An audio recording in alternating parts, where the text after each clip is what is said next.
আসসালামু আলাইকুম ওরহমতুল্লাহি ওবারাকাতুহু। আমি আজকে আপনাদের মাঝে খুব গুরুত্বপূর্ণ একটি বিষয় শেয়ার করব। বিষয়টি আমি পেয়েছি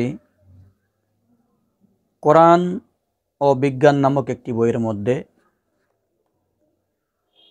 যে বইটি লিখেছেন ডক্টর মরিস বুকাইলি। তো গুরুত্বপূর্ণ বিষয়টি হয়েছে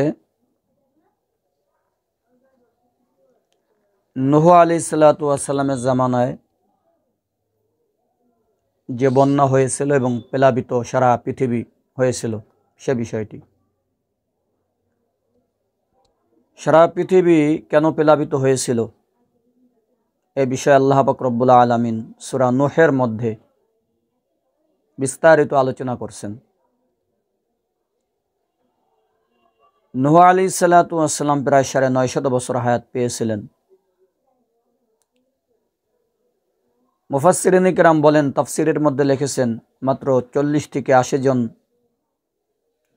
মানুষ তখন ঈমান এনেছিল, আর বাকি কেউ ঈমান আনে নাই, বরং তাদের অবাধ্যতা সবচাইতে বেশি সেই সময় সয়লাভ হয়ে গেছিল।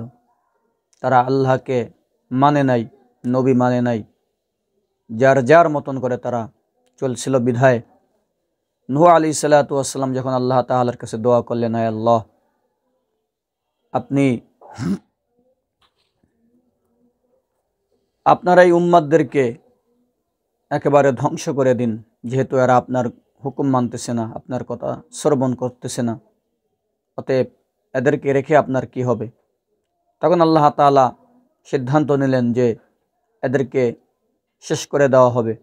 তো শেষ কিভাবে করা হবে সেই বিষয়টাই আজকে আমি আপনাদের মাঝে শেয়ার করব।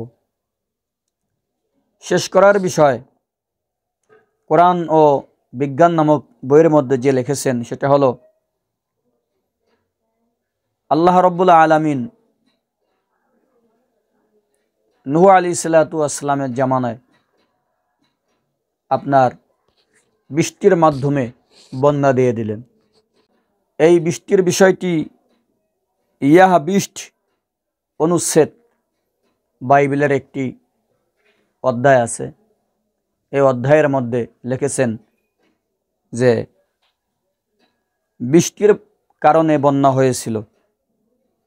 পক্ষান্তরে স্যাকরডোটাল অনুচ্ছেদে সেখানে বলা হয়েছে শুধু বৃষ্টির মাধ্যমে বন্যা হয় নাই, বরং বৃষ্টি এবং মাটি থেকে উঠে আসা পানি হওয়ার কারণে কঠিন সারা পৃথিবী পানিতে প্লাবিত হয়ে গেছিল। তো ওই সময় আল্লাহ রব্বুল আলামিন নূহ আলাইহিসসালাতু ওয়াসসালামকে বলছিলেন, হে নূহ, আপনি নৌকা বানান। এরপরে সেই নৌকার মধ্যে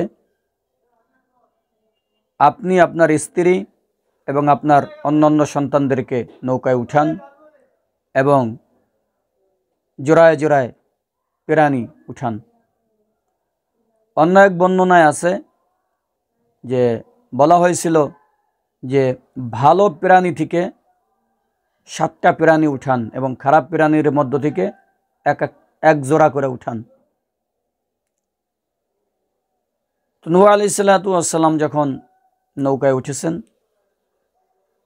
প্লাবিত সারা পৃথিবী পানিতে প্লাবিত হয়ে গেল, সব কিছু তলিয়ে শেষ।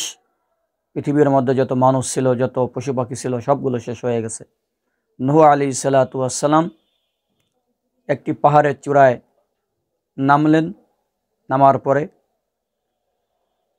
কোন কোন রাওয়ায়াতে পাওয়া যায় মাত্র 40 দিন এই বন্যা ছিল।